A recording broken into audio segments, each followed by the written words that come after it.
All right. Thank you very much for coming to the second panel of LANcouver 2012 of the University of LANcouver, or LANcouver University curriculum. This is called Computer Hardware for PC Gamers, which all of you are. Give it up for yourselves. Woo! Right.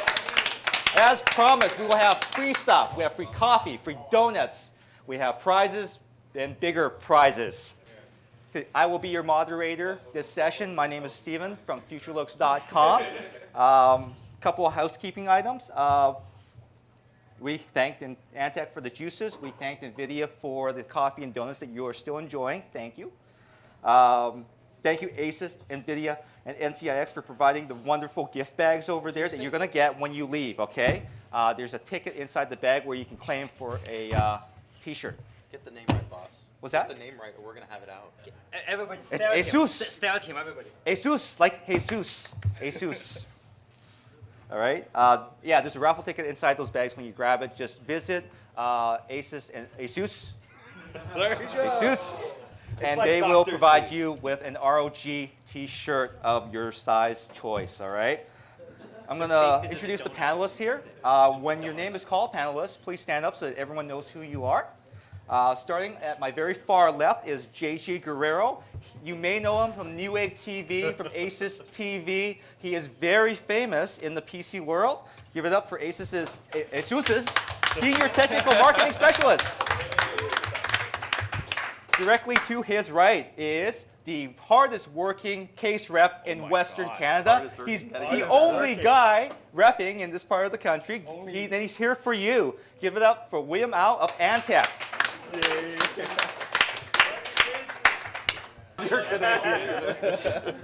This man is from NVIDIA, one of the biggest supporters of PC gaming. Give it up for the Canadian country manager, Mr. Steve Sung. And finally, after some twisting of the arm, but he's here, he is Ivan. I'm not going to say your last name and butcher it.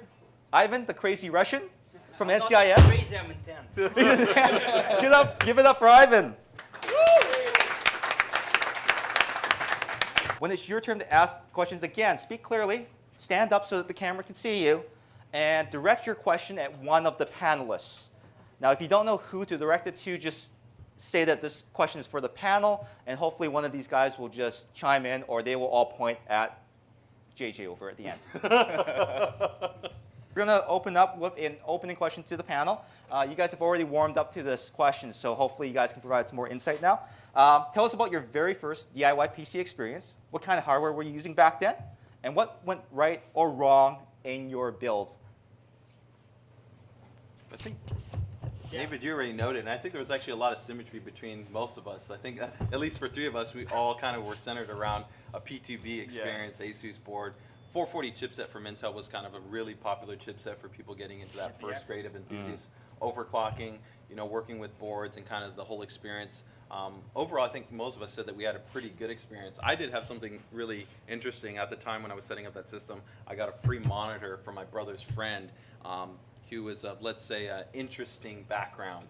And when I took the monitor and set it up, I noticed that there was like a little crawling critter coming out of the monitor. And the monitor wouldn't turn on. And I turned it on for the second time, and the monitor frizzled out on me. And I decided to go ahead and open up the back plane of the monitor. And once I go ahead and did that, there was a whole nest of cockroaches on the inside of the monitor. Nice. So I entirely freaked out, and I got like a big old hefty garbage bag, put it on there, and I had to run outside, and I was like freaking out for the next week whether there was a cockroach somewhere inside my room, and that drove me insane for the good part of almost like a month. I didn't want to sleep. To elaborate on what JJ said, I think most of our DIY experiences, and just speaking generally, start with something basic, like expanding memory. Like mine was going from 64 megs to 128 megs back in the day. That was a lot of memory, right? But it progresses. Then you do an add-in card. You feel a little more confident. Second hard drive maybe internally, and then pretty soon you're building your own upgrade system. itch, man. But I do remember my first modding, back when modding wasn't even really a term. I took a Thermaltake Golden Orb CPU cooler. If you remember those CPU I coolers? do, Steve. And I had a Creative Labs Annihilator Pro. It was the GeForce 256 with DDR, and slapped that sucker on. I had to drill into the CPU cooler and do all sorts of custom mounting brackets. And back then, you don't have, the It wasn't made measurement for it, yeah. tools to precisely calculate even pressure distribution on this cooler, because it was designed for a CPU. But it was a lot of fun, and this thing weighed a ton, but it was so unique, and now you could just go buy something off the shelf that, impresses. Funny to mention that, because that's one of my first experience with actually modding stuff. I better took a performance. thermal take, I think it was Volcano 7, and I Yeah. cut it up to size, and I fit into 9700 Pro, volt modded that thing with the help of one of my buddies, and I took it from 275 core to 412, 50% OC, right? Now, while I was actually, A7 and 8X board, I'm Brad, right? And Okay. force. So I took the Rest in passive peace. chipset from a Northbridge, and I was like, I gotta make me some heatsinks, right? So I take a jigsaw, right? And I go to the backyard and start cutting it, right? On the very last cut, or the very last piece, the jigsaw slips. Oh. And I hit the still die? have a scar here to remind me of my modding experience, Oh, right? just So my gigahertz are earned in blood. and he did what every Russian did: pour vodka on it and then drink the vodka. Oh, that's right. I Now, can neither confirm nor deny it. now, what game were you playing at the time? Me? Any of you? Oh man, Oh. that's tough. Quake 3 Arena. Well, Unreal I'd say the game that catalyzed me doing a PC gaming itch more than any other game was probably Max Payne, the original Max Payne, because the graphics engine when it came out was so you're getting first generation transformation and lighting. You got super textures that were being implemented in the game, and I was like, dude, I want to look like it looks like on the box. And so I tried to do everything I could to make that. It's all about the railgun headshot, man. Yeah, and that bullet time, man. And I was like, the first time I saw that, I was like, dude, this is orgasming in my brain. For Max Payne, the original one, I had a project in college to talk about it. Well, it was like, hey, talk about interactive arts. So I actually did my very first frag video in my life, and actually part of it was Max Payne 3. Yeah, and it was done to Marilyn Manson's "Are You Ready?" I actually, if you guys come by my booth, I can show it to you. It's still up there. That's cool. Awesome. You need to sign a waiver because it has explicit lyrics. Fantastic. Let's move on to our first targeted section of PC gaming and hardware, and that's your motherboard, which is basically the nervous system of your system. I said system twice, but that's all right. We're going to keep going. This opening question is actually targeted towards JJ, if you can answer this for us. JJ, what are the most important things to consider when selecting your motherboard for a gaming system?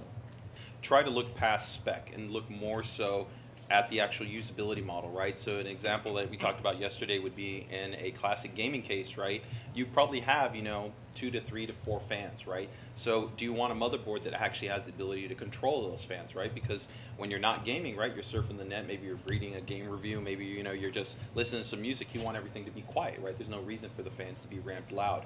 So is the motherboard you're looking at have the ability to, for one, drive all those fans, and then you can control them, right? So that's a usability element that's different from just looking at spec functionality, right? Where if you look at, if you go to NCIX and you're looking at 2 motherboards and they both say 4 fan headers, it doesn't necessarily give you the information to know, can I control them? That's one thing. And we also talked about form factor. Sometimes you get people that will buy a board just based off an assumption of what they think they're going to use as opposed to what they really are going to use. I think, it'd be interesting to see how many people here right now use only one graphics card in their system. So that's, I'd say, about 90% of you, right? So what's the point in buying a board that has multi-GPU support? Doesn't mean that there's no value in it if you really think that you're going to actually go down the road and upgrade a board. But if at the same price point, maybe you can get like one of our entry-level ROG boards that's got better sound and networking-oriented gaming features on it at the same price as maybe a bigger, ATX board, one serves you much better as a gamer than that other board, which would also serve you as a total gamer board as well, realistically, but it's going to have a feature set that's been aligned for your usage model. So kind of those things that think a little bit more about the context, not necessarily just building off of a board. Any comments from the panel? Go ahead. Oh, no, I was just going to say that, perfectly valid points. And, if you're attending a lot of LAN parties or, carrying your system around, bringing it to a friend's house and stuff like that, definitely you have to consider, usability, form factor, getting a micro ATX board versus getting a full ATX board for features that you don't necessarily need. So definitely valid. And I think that every major vendor, so ASUS, MSI, and Gigabyte have like a sweet spot board. So for example, P8Z 77V Pro is slightly above it, and the regular vanilla is pretty much it. Like Yeah. it's the most popular one because it's got everything you need, nothing you really don't, right? Then Gigabyte has the UD38 and MSI has GD55. They all compete in the same segment, right? Yeah, but even within that, like I said, talking about not to try to throw my competitors under the bus, but I gladly do that any day of the week. Beep, beep. But like I said, that's where we talk about context. I might have competitors in that same space, but don't just look at the spec. Look at the usability, because I know for a fact every single one of those competitors, they won't give you that same fan control functionality. They won't give you the same even network control functionality. You want to be able to go in, prioritize Steam, be able to prioritize, hey, I watch Hulu desktop, or I'm doing Netflix, or I'm downloading something via a download manager. I can do that on my board with a network manager. Gigabyte, MSI haven't even thought about that on their board, and yet it's quote unquote the same price or approximate the same price. So it's about looking past just spec. Is a big Any element. other comments from the panel? It's not what it's called, it's what it does for you. Yeah, definitely. Let's get some questions from the audience here. Hey guys, thanks for coming, obviously. Thank you for coming. Yeah. Well, I live here, so it's all good. One thing that I wanted to ask, and it's kind of a little taboo being in a LAN and stuff, is wireless. For a long time, like 2.4 gigahertz, 5 gigahertz you can buy a 5 gigahertz router that dual bands, whatever, for years. But nobody's really switched either their laptops or like onboard wireless, anything into supporting 5 gig, or at least I haven't seen a lot without having to look around really hard or go up to a board that I don't need all the specs on, right? Just wondering if, I guess you guys, not R&D guys or anything, but if you guys have a thought on that, or what like the time frame's going to be before I can go out and get a laptop in the $800 price range or $1,000 price range, get all the stuff I need, but also not have to buy an add-on 5 gigahertz card when I'm at my parents' house or something, right? Yeah. I think, well, that probably centers a little bit closer on my side of the fence. I'd say on the motherboard side, that's right now. We actually started pooling data from users, and this is one thing I think separates us from a lot of other vendors. We spend time to come out to real, actual gaming events, whether it's stuff like LANcouver, PAX, QuakeCon, BlizzCon, where some of other vendors just focus at overclocking events, which can be very niche. So if you look at like our Z77 lineup, everything from the standard quote-unquote dash V board all the way up to the top end, all those boards have integrated wireless connectivity. As you progress up in the board stack, we even have solutions that are full 2.4 and 5 gigahertz integrated on the board. So it's pretty robust in terms of giving that support right off the bat. And so on ROG boards, like the Formula as well, we give you that option. On Gene, where it's a little bit more price sensitive, there's a special mini PCI expansion module, so you can just drop whatever you want in there, whether it's 2x2 band, 3x3 band, it's your choice, you can do it. On the notebook side, it's a little bit trickier. It's more relative to BOM cost. Maybe Steve will give somebody a prize if anybody knows actually what BOM means in here. This is very important for all of us on this side of the panel. What does bomb mean, Aiden? Balling out of moderation. Give me a prize just for being witty. This actually means bill of materials. So that's something that, as a manufacturer, it's something that we always have to be super conscientious of, is the cost, because we have to itemize the part cost on every single thing. And it adds up. Yeah, Bottom line, and you might think sometimes like it doesn't seem like it's a big thing, but you guys are the biggest dictators of that, right? Where sometimes you say that's $5 more. So that BOM cost for us to put that thing that's only cost $2 more, even though it adds that, if we're getting feedback from users that says, hey, I'm already contemplating going to this other product just because of a $5 difference, it makes it really tricky for us to try to put more on there, but yet everybody wants to keep the price lower. And also think about it in know. terms of scale. Yeah. So it may be a $2 part on a board, but they're manufacturing a couple million boards. Yeah. There's $4 million invested. Exactly. And then, inventory, if they don't sell through all that inventory, it gets written off. And then you lose money on a product line. So it's tricky. Bill of materials, margins, once you start talking economics of manufacturing, it's a different story. But, so you got to balance feature set with what you would like Yeah. with what you're actually going to be able to provide, and somewhere find a happy medium. 5 is also a good point. Lastly, to I guess wrap it up, you'll see continuous and definitely 4. I mean, we have also a unique perspective that for a lot of our integration, because we make a more complete product portfolio than a lot of other competitors out there, we are in the networking space. So we can actively also monitor the adoption of knowing how much 5 is actually saturating to the point that we say, hey, it makes sense to start including it in more feature set, as opposed to where we saw a plateau point, right, where it was really only about in the last 16 months that we saw enough 5 gigahertz adoption in terms of people buying 5 gigahertz enabled routers to say, hey, now we need to start to be more part of our ecosystem. So it's tricky because as kind of gamers and enthusiasts, you might be above the curve in terms of the general user. So you're always going to be a little bit in kind of that weird spot that sometimes you might have to manually upgrade something to get that better level of performance. But that's, I know for me, why I build OPBG, an open platform system in the first place, because I like to be able to upgrade my system anytime I want to. And just going back to the original question, wireless sucks. Okay, for gaming. For gaming. I you know, disagree. you definitely. He's must not be using an Asus router. Let's not get. Awesome. Let's move on to the next important piece of the puzzle, and you can't run the system obviously without this. That's a CPU. Very important. We're going to ask a question. JG will probably want to lead this one off. What are the most important things to consider when selecting a PC platform, AMD, Intel, for gaming? Yeah. Well, I think actually probably in video I'll definitely have some side of this. CPU is definitely important in terms of balancing out, I think, game loading dependency, but GPUs definitely are the forebearers in dictating your gaming experience. So I think at the end of the day, you're going to want to put more of your budget, probably if your focus is 100% gaming, towards the GPU than it might be more centered around the CPU. Now, it doesn't mean that you can entirely throw the CPU out of the mix, because if you're considering scaling, like let's say going to 2-way, 3-way, even potentially like 4-way configurations, as you scale up, you're going to need more processing power to be able to deal with more of that data coming through the GPU pipeline.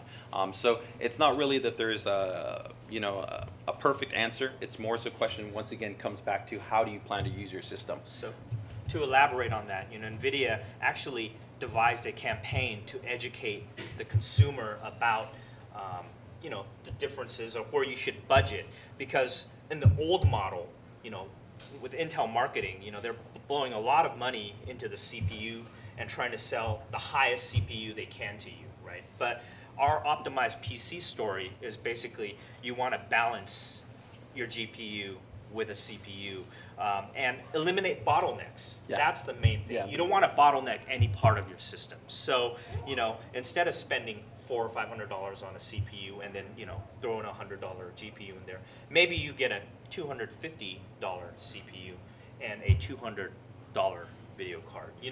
Somehow optimize your PC, balance it so you have no bottlenecks Yeah. for best performance. I have a really funny joke about bottlenecks, which I'll keep to myself. So ultimately, it comes down to, so I'm a gamer. It all starts with graphics because this is how you interact with the world. And then you look at what kind of processor will not hold my graphics cards back. And then you look at the overall platform. Okay, what do I need if I'm going to be overclocking the processor? How high am I going to push the CPU on? Then you look at the cooling, because with all vendors, there's usually like a hero product, like the one that's usually the sweet spot configuration, like GTX 560 Ti, right? And 2500K/3570K for Intel. Right? But even within that, that's another good thing, right? Like the Ks are super popular for a lot of people, but let me just see here. How many people actually here even overclock their system right now? Okay, so that's only a smaller percentage, maybe 1/3 at best. There's no reason for you to even buy a K part, because If a it's K a part. premium. Yeah, If it's I a mean, premium, well, yeah. there is a premium between those two parts. So you can essentially get the same non-K part, same turbo performance in terms of the CPU frequency, same overall relative performance to working with the GPU subsystem, right? You're just taking away the overclocking element. Now, you are taking away being able to enhance the CPU performance by not having that overclockable part. But at the same time, you could then put those extra $30 towards, getting maybe even the next step up on that GPU side, right? Or maybe getting like a non-reference version so that the card runs cooler or quieter. Buying a game. Yeah, or exactly buying a game. So it's just about being sensible, looking at the entire At the picture. same time, what, for example, NCX does is we look at the idea that some people would actually like to have the option in case they do decide to play around with it, because like even myself in the beginning, when I had the, okay, I have a confession to make. Even though I'm a system designer for NCX, I did not build my first PC, right? Because I was scared. I was like, it was back in the day when Athlon XP was out, right? And there was horror stories about how you're gonna chip the core, right? So I was like, I had the Palomino 1800 Plus, so I actually had a company build it for me. And as a sign of gratitude to the technician, what I did is I had a custom T-shirt printed. It said, "May the FSB be with you." And there's like 2 of them in the world, and I still have mine. Nice. Awesome. Well, on that GPU, So what yeah. we actually do as a company is, well, hey, gamers do sometimes like consider the idea of even toying around with the concept of OCing, because hey, it's cool. All the cool kids are doing it. So what we do is we work with our partners to find a way to reduce the pricing on the K part. So usually you would be able to, like through us, get a K part for the same or even lower price than a non-K. Because it's ultimately the customer who decides what they want, and then we just, well, let's make it happen for them. Let's go with that actually. Overclocking. There's actually a couple of really important factors to that. Let's start with the first one, which is case and cooling. We'll direct this to William here. What makes a case made specifically for gaming different from ones used for the typical office PC? And when selecting a cooling system for your gaming system, what's better, water or air, and why? Well, first I need to answer the differences mostly for gaming cases and like office use cases. For form factor in general are a little bit bigger and a little bit more room. We also, because we really need to keep in mind that people are going to put a big graphics card, maybe put an SSD and a hard drive, or maybe a couple more if you actually do a lot of video work or download a lot of stuff. So it really depends on like how you look at an office PC, because nowadays a lot of people really has a mix of like what we call like power user, where they actually play some games, but they do a lot of office work. So the tower itself needs to do everything. So now it's like there's actually a different mix of cases that we have that actually does different job, but also everything. So. Well, wouldn't you also say aesthetic plays into that too? I mean, like, Yeah. your gaming cases. I mean, it's a reality. I mean, I know for me, when I set up a system, I want it to kind of look a certain way, right? So, I mean, that's why RG boards are red and black. They look cool, right? Just like where your P-Series cards, right? Your P-Series chassis have a more kind of clean, maybe office-oriented look. Yep. But then, your more gaming-oriented cases maybe are more expansive, more a little bit aggressive styling, right? Yes. Because you want it to fit both environments. Yeah. Well, again, the P-Series case, but can also accommodate a gaming PC, system, exactly, right? 'cause you Even get in, cross like, usage. Quad SLI, even, right? So, which is actually really cool. As for liquid cooling system versus air cooling, the liquid cooling system is actually going down in price a lot nowadays. So you can really see that the market trend is shifting towards liquid cooling, or because it's really simple to build and it actually doesn't exert as much weight on your motherboard. So it actually makes it a little bit. In long term, I guess it's a little bit better for the motherboard. Right? Yeah. Oh no, Yeah. definitely. Not a lot of people know this, but Intel has an actual what's called a weight requirement for the actual CPU cooler. It's the reason why if you guys have ever dealt with like a basic Intel cooler, they have like little push pins because it puts a very minimal amount of actually force on the actual installation bracket. And Intel does this specifically because there's a process of what's called pin and pan contact. So that CPU, when it makes contact with those pins, you shouldn't apply too much pressure. And sometimes you get these really, really big heat sinks with backplates, and people love to over torque it, and they think, dude, the tighter it is, the better the contact it's gonna make, so like the cooler it is. The problem is when you over torque it too much, you can actually have like memory initialization problems, stability issues, because the contact is not been made ideally. There's too much pressure. And or in the worst case scenario, crack. Yeah, a case. There can be exactly PCB. stress. You can actually get the board. Like we've had to use special PCB technology that has more flexibility in it, because you can actually bow the board a little bit when you start to over torque. So he makes a great point actually in that a water cooling setup, it puts less stress overall in that area because it's a smaller head. It's overall easy to deal with. Probably the only thing that you have to think about maybe a little bit is sometime airflow that you might be diminishing from what's called the VRM, so the top part of the board, because usually with a normal air cooler, you get some type of airflow that might centralize around that area to keep it a little bit cooler. But you can, if you've got a good case with good airflow, you can help to compensate for that. And also many of the motherboards of something that you would want to run in a gaming system have the VRM cooling system, which is designed to be self-sustainable even in passive mode. Yeah, of course, Right. definitely. Yeah. And another thing that should be mentioned is the self-contained liquid systems are in second, sometimes third generation now. So all of the issues that were, the teething problems that have been resolved, and so many people get liquid cooling system just because, well, it's cool. Quiet. It's And quiet. especially if you like the system around the LAN parties, Yep. the Yeah. whole weight is like on the back of the typical case instead of Right. on your I actually motherboard. bought a liquid cooling setup and built my dad a PC with a liquid cooler, one of these self-contained units because, well, it's quiet, it's smaller, I don't need this massive cooler, and I put it in a nice, small chassis. So, it's cool, small, quiet, and it works perfectly. So. Well, Nice. while we are actually on the subject of the case sizes and cooling and trends, one of the things that I noticed that became more popular recently is small form factor systems. So I actually brought a prototype of a new system that we are going to launch probably within a couple of weeks. This is a Bitfinex Prodigy case. So what they did is they actually took the ITX form factor, it's just the one with the one expansion slot, and they built a case around it. Usually ITX motherboard is designed for like a really small form factor, like home theater PC or something like that, right? But since ASUS actually had did I say it right?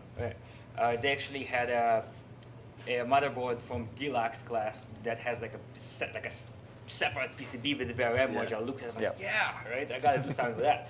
So the combination of the modern components and small form factor actually enabled to have a system that is It's the same as a full desktop. Look at I mean, that, there's yeah. no compromise That's there. right, right? There's Perfect no LAN. compromise, and GTX. you can feed This is an NVIDIA GTX 560 Ti. TI, and this is the top version, the top overclock performance by ASUS, right? And this case, for example, can actually fit anything like 6990, like GTX 690, it fits, right? And the You best get part, your Wi-Fi that you want there too, your dual band. yeah, It's it in there, actually right? comes built in, right? And With Bluetooth 4.0. one thing that we're really impressed with is, I mean, this is SFF case, right? But it fits like a 230 mil up front, or two 120s, and then one on the back, and then two fans up top, and it actually manages to fit the H100, which is currently the most powerful self-contained liquid system, because it uses such a huge radiator, right? In push-pull configuration. So this is pretty much as good a cooling system as you can get, but it's in SFF, right? If you guys want to touch it, make sure you see Ivan at the NCIX booth. Yeah, well, He's got actually, it the system over is there. fully functional, so if you guys, if you want to come play around with it and just like dig inside of it, and our NCX.Twin team captain actually is the guy who built the prototype, because he's actually one of our best technicians. So he knows what's up. There we go. Let's take a question from the audience now on case or cooling. Anyone? I was mainly curious, how much is it to get like a base entry model of liquid cooling? Like, is it really expensive? Or like, you guys were also mentioning like liquid nitrogen cooling kind of thing too. Like, well, what's the different price ranges? Well, what, 620 goes down to what now? Average selling price you see at NCIX, probably you can probably pick it up for about $50. Yeah. Right, We for- actually brought a yeah. few of those. Yeah, it's at the venue. I have them at my booth, and we actually set up special pricing with this guy's support. Yeah, Yeah, it's just for pretty. the It's event. pretty. I think it's pretty accessible. I mean, definitely, if you still talk about like relative air cooling costs, your cost is still going to be definitely lower. You can get a pretty good, I'd say, push and pull fan configuration for probably about $30. And so it's not. So there is definitely a little bit more of a premium. But the main differential that I don't think we noted is in water. The main thing is what you have. You have a delta in terms of low temperature performance. So when you're cooling on air, it's very difficult that as the heat increases to be able to maintain a smaller delta between, let's say, your idle temp of, let's say, like 40 to like your low temp of, let's say, it might be 80.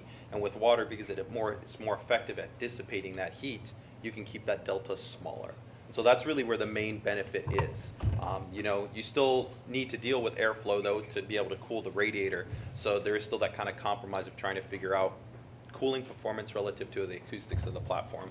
And consider this, if I remember correctly, Intel says that every 10 degrees you shave off the temperature of the CPU under load, prolongs its lifespan by 10 years. It's tricky. Actually, CPU lifespan is much more sensitive to current flow than actually is to temperature. So an example of this would be, I could have a brand new CPU, and if I was to run 1.7 volts through it, I would kill it instantaneously. Yeah.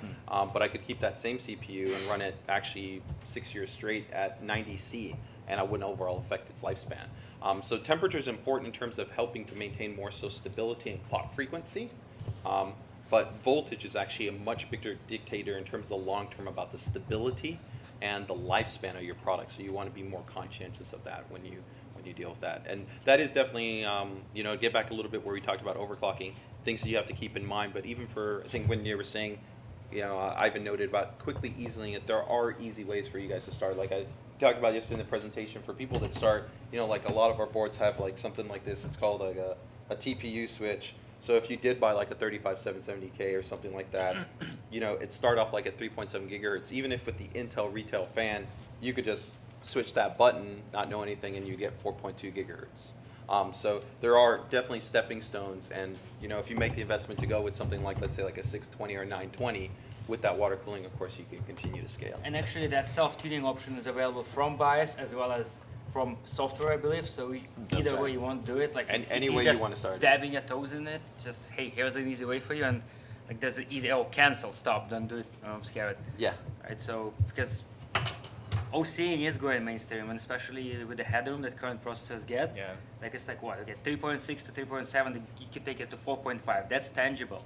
Like this is 20 to 25% performance increase, and something you're gonna feel, especially in terms of minimum frame rates, because the graphics card, well, it keeps the performance up, but when actually like physics effects come into play, and AI calculations. Well, that's why you need GeForce for physics. Says physics, and I was waiting for you to say that. Yeah. Awesome. Well, So- thank you for that. We're going to move on to our next section, which is equally important to the overclocking, case cooling, and it's basically the heart pump of the system, and that's the power supply. So the question to start off this section is, what things do I need to consider or look for when buying a power supply for my gaming system? We're going to start with William, and then we're going to fan out from that, or you can defer to JJ, like you were talking about. Okay, I think, well, for power supplies, you really need to think about what you need to put as hardware inside your system. What GPU, what CPU, how much power they're going to really demand, right? And then also the second thing you really have to think of is how big the case is. Because sometimes when you get a power supply with like really short cables, then you figure out, you'll be running a lot of extensions, which is not really fun. Because like you're routing everything, and then at the end you spend like 5 hours and you haven't got it done yet. So, and the other thing is modularity, right? So when you buy a power supply, you also look at a case, right? And like, what kind of case I'm gonna get? Do I have a lot of room in the back for cable management? And if you do, sometimes you can consider, maybe I should save a little bit of money on not getting a modular power supply. Because, hey, you save that $25, you put on something else. You can actually just shove all the cables in the back without worrying about it, because you have so much room, right? So it's just depending on your configuration also, right? And so if you're really picky about efficiency, you want to save energy, you can always get a really high efficient power supply. I think that's a really good point too. I get like when I've done like video demonstrations, sometimes I do like a 3-way setup, and somebody's like, come, I'm not using 1200 watt power supply. I'm only using an 850. Or like 1,000 watt, and it's because sometimes people overspec stuff too much. It's about being sensible about your power requirements. Buy what actually will be within the workload you needed to do. And to a bigger message, I think actually, and this is my opinion and experience, buy a bigger power supply than what you do now. Oh yeah, sure. I mean, Because you they should give degrade, the yourself performance buffer. degrades over time. Power supply is the most critical and most often overlooked component in the system. Yeah. True that. Yeah, So- no, I definitely say that, and that's actually was going to hark back to the second thing I was going to say, where, we're very lucky to have somebody like Antic here, just like us. A power supply is very sometimes overlooked, and people will buy sometimes just from a pure price standpoint. Even from a bigger level, let's not even just talk about like quality or modular nature, stuff like that. Make an investment in a company that can also support and service your product. Right? If your PS2 fails, every vendor is going to make a product that will fail. It's impossible to make a 100% perfect product and never have it fail. Unless you're But Asus. but I think you would ultimately want to be in a situation that if your product did fail, I can get it serviced. So sometimes you'll see tons of power supplies at websites. I don't know who the heck this vendor is, where they're from, but it's $30, and I just need to get something to build. And the Antec is $45, right? But keep in mind that when my thing goes down, right, I can actually contact them. I can get the RMA for it. I can get the replacement. That other vendor, I might not even know who to call or what to do with it. I can be stuck. And that's something you don't look at, but it is part of the actual total lifespan cost of the product. I think that applies to all hardware. Yeah, no, right? definitely. That's right. So I mean, that's a But great I think for message. I think for things like power supplies, it's even more so. A Well, case. anything in a system, right? No, I mean, definitely. If it goes down because of one thing, you can't game. And Sure. Plus, keep Wow. in mind that with a quality vendor, there is a lower chance of the thing blowing up on you, right? Yep. And I call PC. There's less corner cutting. There's a reason why it costs $30. Now, I right? call power supplies power plants because actually it's the reactor for a PC, right? And what Russian some guy. of the Reactor, Russian guy. Just reactor. Nuclear. Nuclear. With nuclear Hey, reactors. Stalker was a good game. Come on. Right? carry on. Right. So actually, what happens? Many of the vendors, who try to cut costs, they measure the power output at peak. So it's like, oh, it can go up to this Yeah. high, and then it shuts off after 20 seconds. But hey, it goes this high, right? Now, like I don't mean to like product pitch, but Antec have been doing sustained wattage measurement. Yeah, for So a it's very. like it can do it 24/7. They set the 365, trend right? before anybody else when it came to Yeah. actually giving you very good ratings on their power supplies. And delineating like separate power rails. So, Yep. you can differentiate between the power rails if you're using SLI or multi-GPU systems. That was very important for, establishing consistency when multi-GPU setups were new. Yeah, So Yeah. calling that definitely. You out want to in make power sure it supply worked, right? You specs, didn't yeah. want it. You didn't want to have it like, oh crap, the second card isn't getting enough power Yep. because it's tied into the same rail, or there could be other issues. Yeah, looking back for the past 5 years, like we have the least amount of defective rate in the entire industry. We achieve roughly around 0.61, which is unheard of by any measure in terms of power supply. Right? So we're actually really proud of that, and I think we're going to continue doing that. so in other words, buy Antec. Buy Antec from NCIX with your Asus motherboard and your NVIDIA GPU. Yeah. Perfect. We're going to move on to another section, which has actually been one of the things that has been a hotly upgraded item, and that's your hard drive, your SSD, that area, the storage of your system. The question I have is, with the rapid decline in SSD pricing, it's been really rapid Yeah, recently. last 2 months. God, Last 2 it's months? crazy. Would you Just recommend dropping investing $1. in one today, or would you? And what sorts of things should a gamer look for in an SSD, given the landscape today? Yeah, it's a really interesting question. One, there's a huge amount of competitors in the marketplace when it comes to SSDs. And similar like power supplies, you actually want to look at the bigger picture. There's things like support in terms of after the product. So very much like, I'll give you an example, like we do what are called BIOS updates for motherboards. Some of the lower end vendors, if you talk about a year-to-year measurement in terms of how much backend support they'll do to continually keep fine-tuning compatibility, enhancing updates, performance, it's just like a motherboard, right? I could release over the lifespan of a product 16 updates, right? Enhancing performance, adding compatibility, and that's the same thing that happens for an SSD vendor. Say buy from a solid vendor. That's the first and most important thing is check to see that the firmware is reliable. This is where companies that are at the top of their game, whether it's like Intel, you got Corsair, you got OCZ. There's going to be variances, but different ones have sometimes even different tiers of SSD support with the controller company that might be working with them. From whether or not you should adopt it, one, definitely from just a general experience factor, right, SSDs are much, much faster. But there is going to be actually certain game environments, certain things that don't always directly benefit from it. So I'd say it's not always going to be something you should jump off on the bat to. There is still sensibility, of course, having mechanical storage. And even between things like where there is a potentially lower failure rate in terms of an SSD than there be on a mechanical hard drive just from induced wear. There are still maintenance considerations that you have to take into consideration that you don't have a mechanical hard drive. Like you can have what's called like write degradation, where depending on how you use the drive, the performance can go down over time. And I think you all SSDs might have to. do have that. Yeah, will. but some do it better than others in terms of how they compensate for it, like how quick they do what's called idle recovery. So like if you stop gaming and you walk away from your system for like an hour, it actually will do like a little scrub and try to regain back that performance. Other ones might take 6 hours to do the same thing. In a mechanical hard drive, you don't ever worry about that. It just kind of works. So it's a little bit more kind of complex question to consider, but definitely I'd say at the price point that it is, definitely doesn't hurt, especially with most of the current Intel chipsets out there supporting some type of SSD caching. You know, buy yourself a 60 gig, a 120. They're cheap. They're right now probably $1 a gig, if not under $1 a gig. I would say the biggest improvement for system performance, aside from the video card, of course, Obviously. is going from a traditional mechanical hard drive to an SSD. Yeah. I mean boot, application performance, every single aspect is improved you're upon. getting faster boot times, quicker system response, and it's almost like you're on a console when you fire it up. Here, I got a new So- punchline for you. It's called this. First to spawn, first to pawn.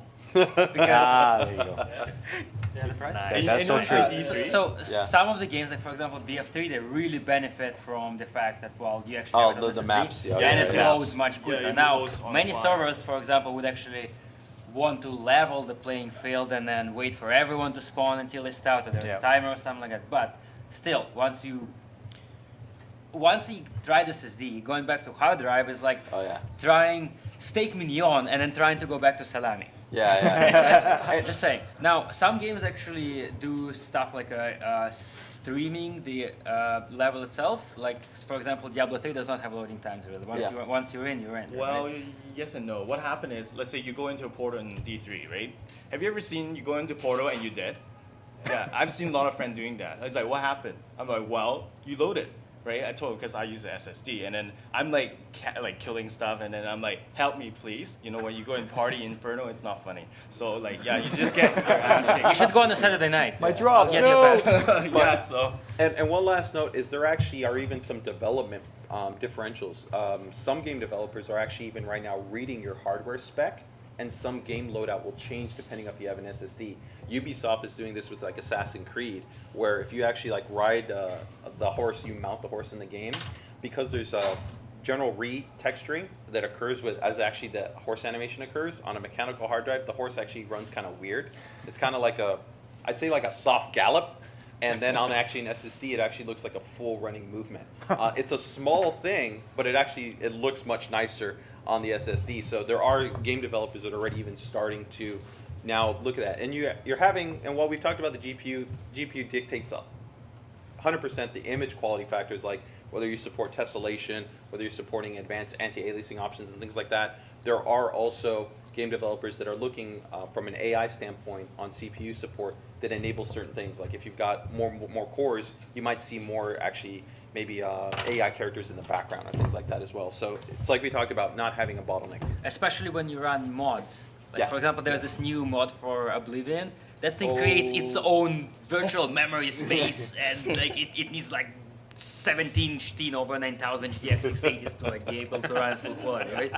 It's like, but you know, things like one of the things that differentiates PC gaming from noob souls is the mod community, because well, consider this: Oblivion came out and then they released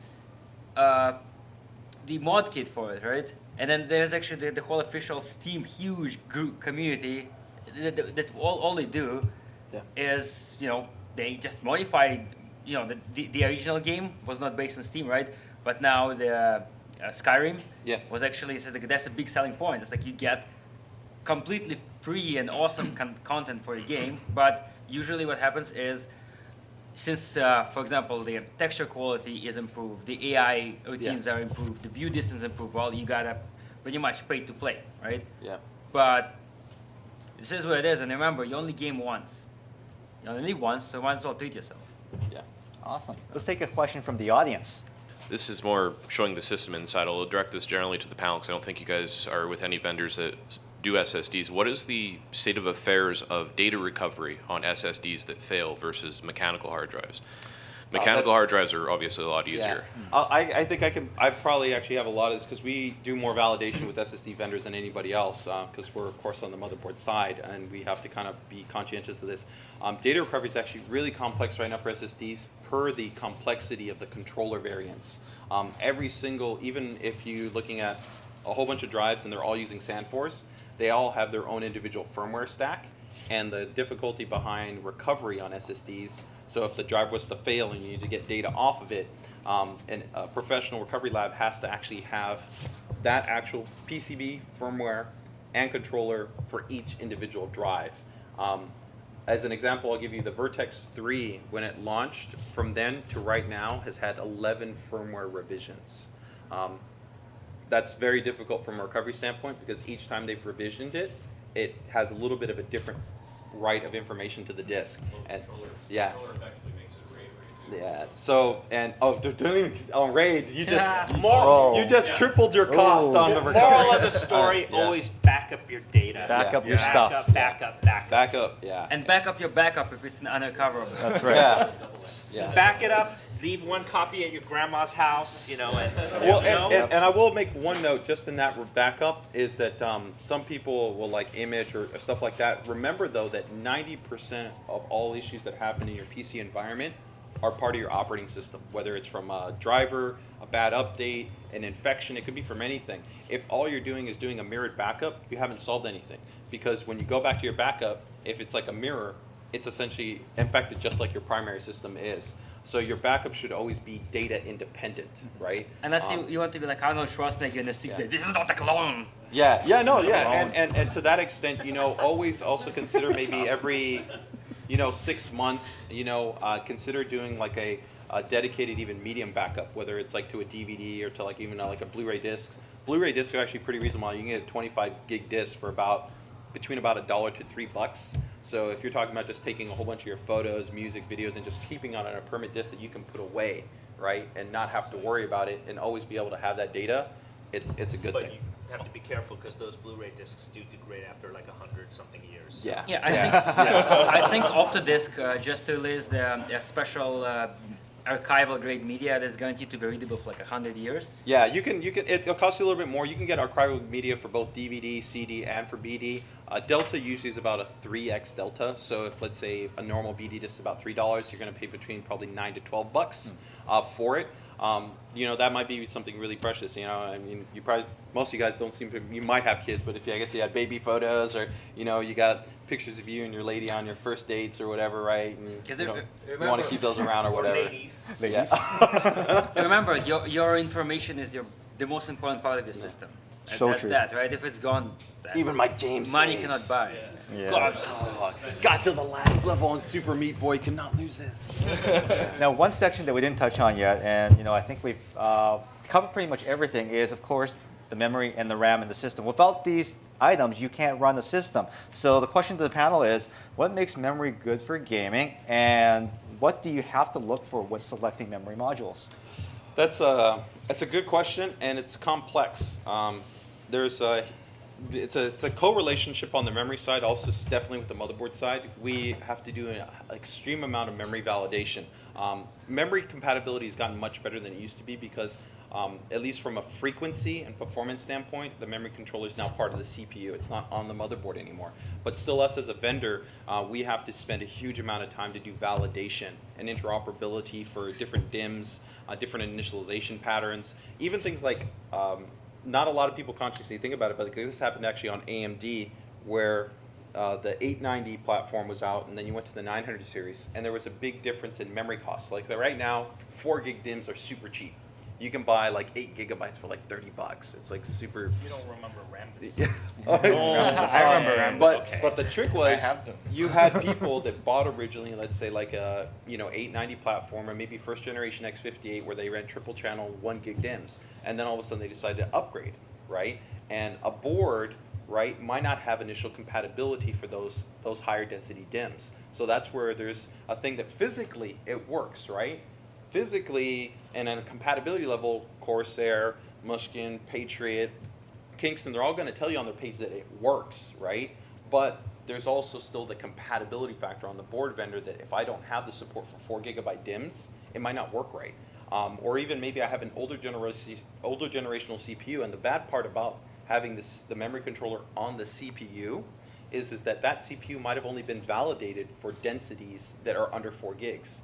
So it's going to be really hard for us to massage and make it so that you can buy your 2 or 4 gig DIMM so you can have 16 gigs because you just want to have 16 gigs. and stuff it in there and make it work.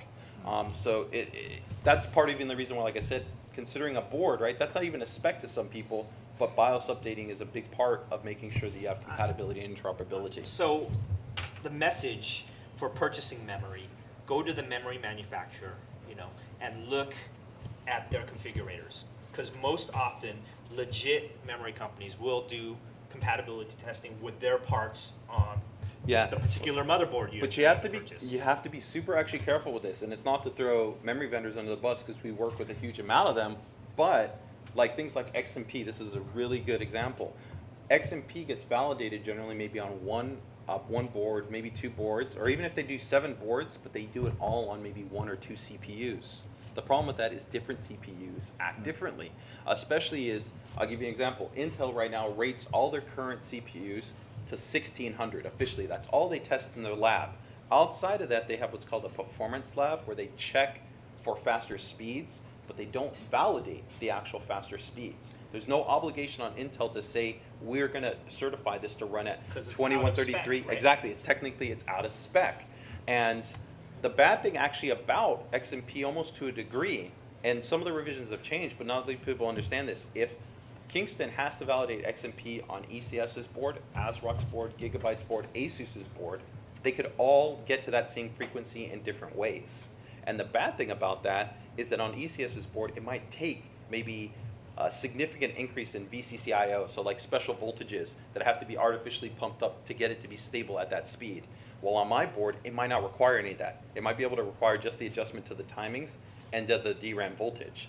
Now, the bad thing about that, though, is that when you set the XMP profile, they have to go by the lowest common denominator. So they have to give you the values that worked on ECS's board that are also going to work on mine. But from an efficiency standpoint, that can kill you because you're artificially giving your CPU more than it really needs. So newer revisions from companies that are adopting it, like Kingston has done really good at adopting the 1.3 revision.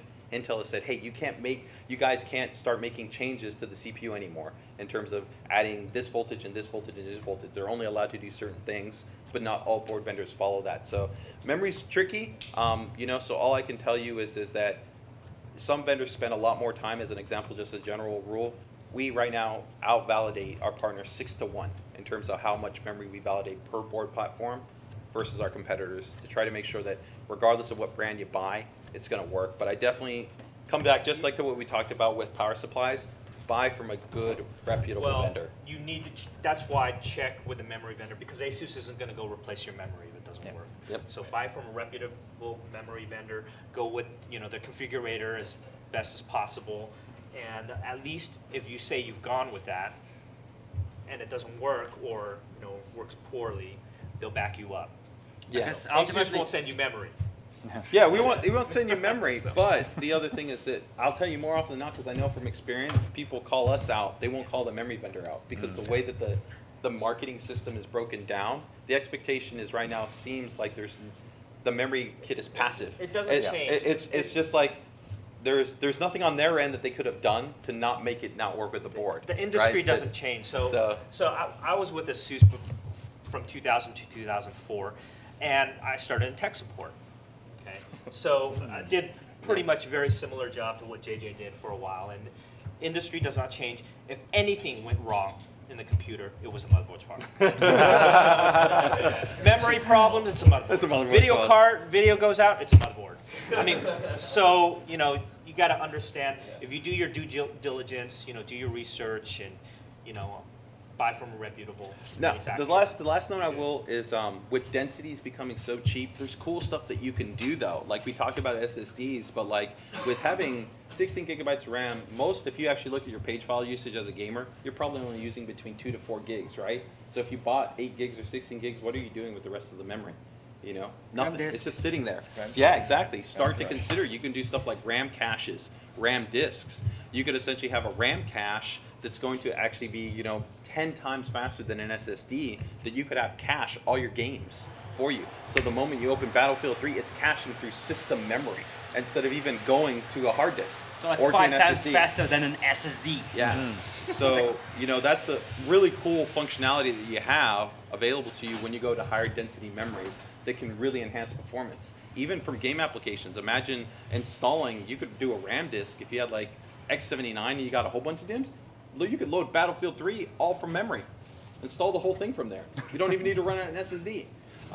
So it's cool, and we're now in a really sweet spot that this is the first time that this stuff is actually realistically possible. Because before, you couldn't do it. The DIMM cost was exponentially way too pricey. Now it's affordable. Now it's, I mean, you can get 16 gigabytes for under $100. You know, it's crazy. It's, you know, it's 90 to Knock on 100 bucks wood. for 16 gigs. Memory fluctuates. That's not Yeah. Yeah. Yeah, you know, but that's pretty awesome. Even 32 gigs on X79 is about 220 bucks, you know, and like I said, normally you would never use that amount of memory, but it being tweakable, now you can configure and actually do something with it. Yeah. One lesson that I learned the hard way when configuring the memory amount is, one, right off the bat, try getting as much memory as you foresee the system ever needing.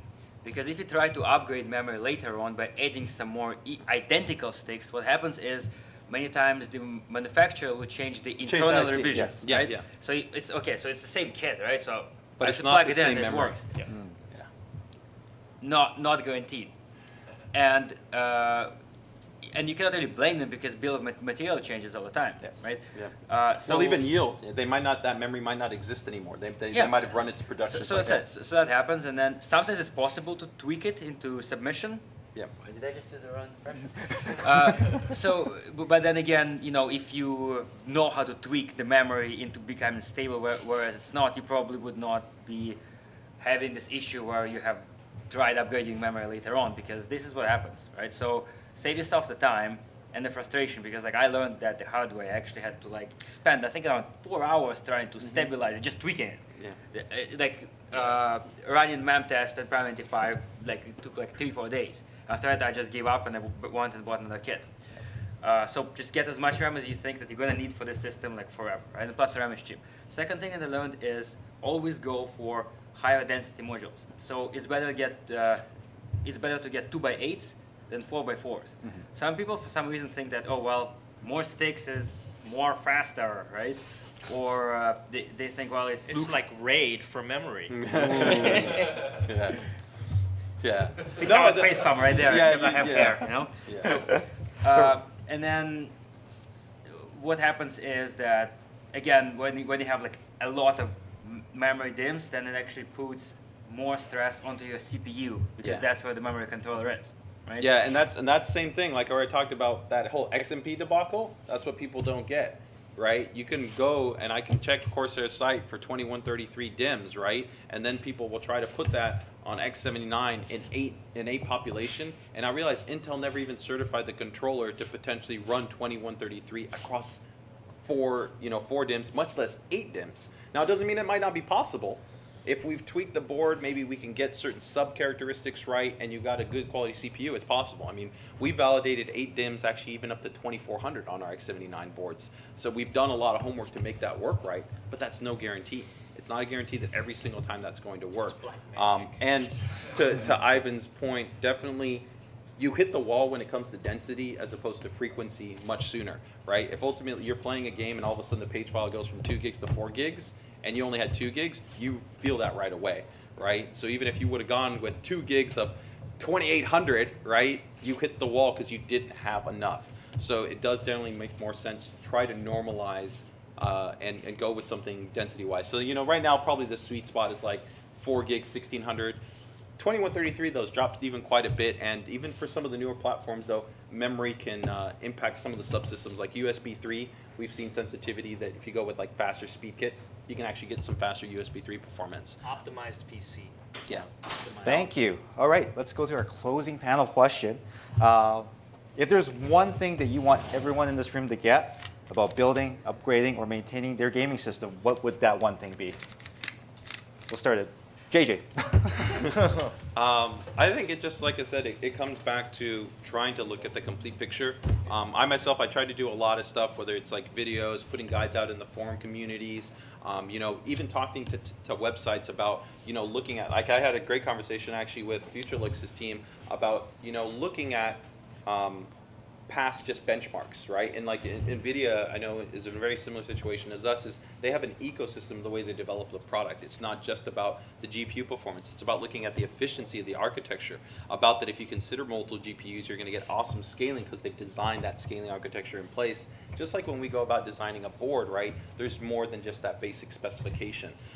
So, you know, that's the biggest thing I say is that when you're building the platform, look at the segmentation of what you're trying to build into, right? Whether that's an everyday box, whether it's a core gaming box, whether it's a workstation box. Even little things like that. You get some people that will run their hardware 24/7 and they're using regular mechanical hard drives. But Western Digital, Seagate, you know, they both make actually 24 rated hard drive designs. If you were running your drive, you know, over 8 hours a day continually, you're actually running your current hard drive probably out of spec. And you're more likely to have failure. That's because you're looking at something just from that base spec of it works, but is it intended for the way that you're utilizing it, On right? that line for, you know, that's one of the things that NVIDIA, even though you compare video cards, you know, well, this game does, you know, this many frames a second, you know, it's about the same between NVIDIA or AMD, but, you know, you look at the whole picture, the big picture, and there's so many other features that NVIDIA has worked on to try to help grow the PC gaming community. It's not just about every generation adding more frames per second, Yeah. right? So, you know, we want to add features that make PC gaming that much a better experience. So, you know, we developed PhysX, you know, integrated that into GPUs. 3D vision, you know, 3D, it's a chicken and the egg thing, right? Once again, it's like, well, if content isn't being developed for it, well, then why should we develop the hardware? But, you know, we definitely took technology and we felt 3D was the right time. And, you know, we But basically... then you even work with the developers, right? Yeah, That's the part of the game thing is that you developers. guys are doing that back-end cost, and that's sometimes it's we work with important. developer It's important to relations. support the companies that are making that initiative to create that content for you. And you don't always realize that that's part of the cost of the product, but like right now, you know, my motherboard's R&D team, it's 6 times bigger than my closest competitor. That costs me money to keep that running, operating consistently. Just like NVIDIA has an insane driver team. Their driver team is enormous to go through all the compatibility checks, the yeah, integration, and that's people part of the think- cost. People think, so NVIDIA is a hardware company, but when I started, and this is what I thought when I went into NVIDIA, but we have as big a software team as a hardware team because, you know, if you think about it, a product doesn't just come out and you're done, and then let's launch another product, hardware product. You know, there are all these iterations of software, driver revisions.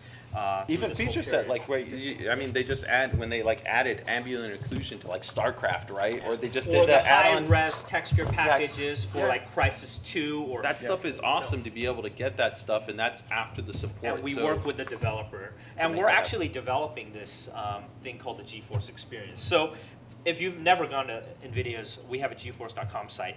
We have what we call a configurator.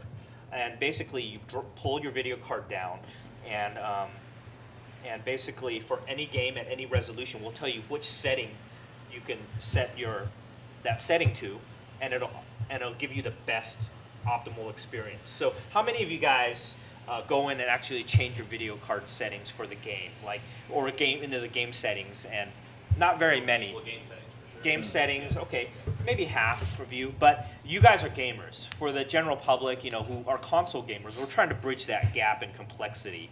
And there could be, you know, a million combinations.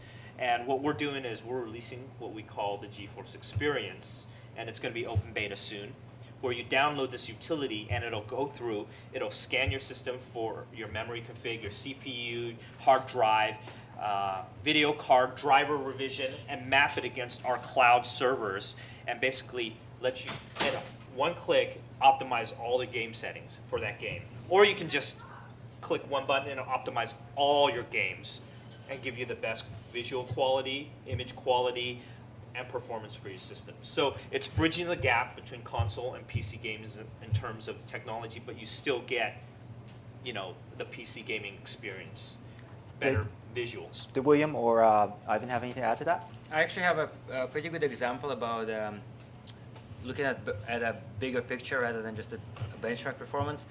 When Diablo 3 came out, over a month ago, I actually was tasked with designing a system which is perfect for it. So everything you need, nothing you don't, and hit an attractive price point. We were going for less than $1,000, right? So the choice ended up being between a Radeon 6870 and GTX 560. Now 60, pretty much identical price point. Now 6870 did provide higher FPS, right? But then I did some more research and, well, ambient occlusion, GeForce specific, right? Then actually I found this interactive chart of the screenshot as a comparison with or without, right? So I looked at them like, okay, so we can get 80 FPS with this, or we can get 60 FPS with this, but it looks that much better just because of the way the light reflects over, right? So we went with GeForce even though Radeon is faster, right? So you guys won on that one, even though the title is like a red color scheme. Thank you, Ivan. Great decision. Thank you, technology. Great decision. Thank yourself. How about you, William? Well, when it comes to PC, like, how many of you still do actually build your computer right now? Wow, Good half? number, you. Half? Very good. Well, that's actually better than I thought. You know, These are the enthusiasts. These I are know. the guys Yeah, right these here. are the the best guys. of the best. This is Top Gun School for computing. Thank you so much. Thank you, panelists. Have a great rest of your LANcouver, and we'll see you again very shortly. Thank you. Woo! Free stuff. Look at that. Thank you.